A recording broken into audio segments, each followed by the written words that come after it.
இன்னைக்கு ரெசிபி குழந்தைங்களுக்கு பெரியவங்களுக்கு எல்லாருக்கும் ரொம்ப பிடிச்ச சாக்லேட் பார் அல்லது பர்ஃபின்னு சொல்லலாம். இது எப்படி பண்ணலாங்கிறத இப்போ பார்க்கலாம். மில்க் பவுடர் 250 கிராம் எடுத்துட்டு இருக்கேன். 250 கிராம் மில்க் பவுடருக்கு வந்து அன்ஸ்வீட்டன் கோகோ பவுடர் இது வந்து 50 கிராம். இது ரெண்டையும் ஒன்றா சேர்த்து நல்லா மிக்ஸ் பண்ணணும். கோகோ பவுடர் வந்து ஸ்வீட் இல்லாத நான் வாங்கியிருக்கேன், சுகர் இல்லாத வாங்கிட்டு இதை நல்லா மிக்ஸ் பண்ணிக்கோங்க. கோகோ பவுடரையும் மில்க் பவுடரையும் நல்லா மிக்ஸ் பண்ணியாச்சு. இந்த மாதிரி அடிகனமான ஒரு பேன் வச்சுக்கோங்க. அதில் வந்து நான் வந்து 250 கிராம் அளவுக்கு சுகர் சேர்க்குறேன். சுகர் மூழ்கிற அளவுக்கு தண்ணி சேர்த்துக்கலாம். சுகர் நல்லா மெல்ட் ஆகி நம்மளுக்கு வந்து உருட்டுற பதம் வரணும். சாஃப்டான உருட்டுற பதம், தக்காளி பதம்னு சொல்லுவாங்களா, அது வரணும். அது வரைக்கும் நம்ம இதை சுகர் சிரப்பை ரெடி பண்ணணும்.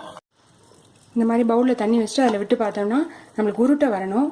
இந்த பார்த்தீங்கன்னா நல்லா உருண்டு வருது. பார்த்தீங்களா, சாஃப்டாக தான் இருக்கணும், ரொம்ப ஹார்டாக ஆகக்கூடாது. இந்த உருட்டுற பதத்தில் வந்து இந்த ஸ்டேஜில் வந்து நம்ம இதை வெண்ணெயை சேர்த்துக்கலாம். கொஞ்சம் ரொம்ப உருட்டை வரல ஸ்டேஜ்லேயும் சேர்த்துட்டாலும் கொஞ்சம் நேரம் அதிகமாக கிண்டாலும் பஃபி வந்துடும். ஸோ இந்த ஸ்டேஜில் நம்ம வந்து பட்டரை சேர்த்துக்கலாம். பட்டர் வந்து எவ்வளோன்னா நான் வந்து 75 கிராம் எடுத்திருக்கேன். 250 கிராம் மில்க் பவுடருக்கு வந்து 75 கிராம் அளவுக்கு பட்டர் நம்ம எடுத்துக்கணும்.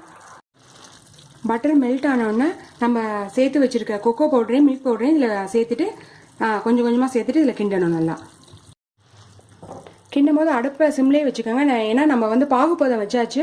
இதுக்கப்புறம் ரொம்ப நேரம் நம்ம கிண்டணும் தேவையில்லை. நல்லா மிக்ஸ் பண்ணோம்னா நம்ம ஆஃப் பண்ணிடலாம்.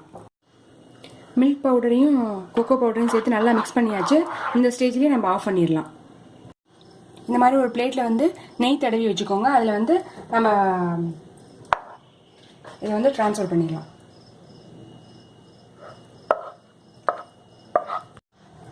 பிளேட்டில் ட்ரான்ஸ்ஃபர் பண்ணியாச்சு. இது ஆறினோடனே நம்ம பார்ஸாக போட்டுடலாம்.